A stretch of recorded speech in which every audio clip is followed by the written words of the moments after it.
इसलिए अजीजों, कुछ कहा जाता है पावर्स ऐसी होती हैं जो सिर्फ खुदावन यीशु मसीह पर ईमान रखने से ही वो हम उनको शिकस्त दे देते हैं।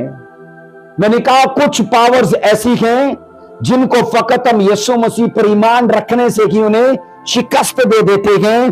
पर यह भी याद रखो, सब पावर्स ऐसी नहीं है, कुछ पावर्स इनसे बड़ी हैं।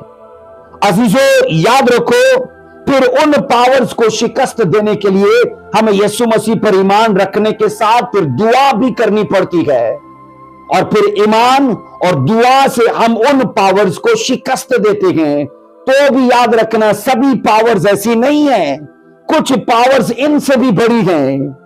क्योंकि याद रखना, जिनको हम ईमान रखने से और दुआ करने से हरा नहीं पाए ना, तो मतलब यह कि फिर वो इनसे बड़ी हैं।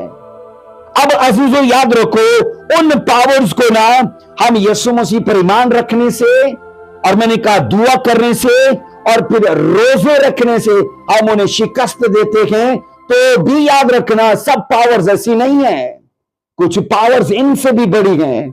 हम उनको ईमान रखने से, दुआ करने से और रोजे रखने से भी नहीं हरा सकते, क्योंकि कुछ इनसे भी बड़ी हैं।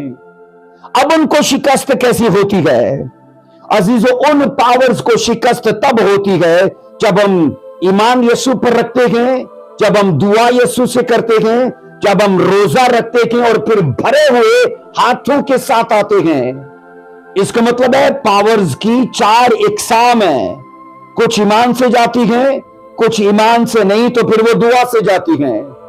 ये नंबर 2 की हैं। और नंबर 3 की मैंने कहा जो दुआ और ईमान से नहीं जाती वो रोजे से जाती हैं। और नंबर 4 की जो दुआ रोजे और ईमान से नहीं जाती वो बोने से जाती हैं।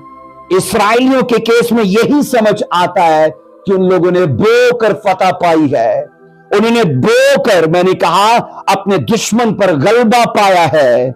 अजीजों, जहां मैंने कहा ईमान नहीं बोलता, याद रखो वहां फिर दुआ बोलती है।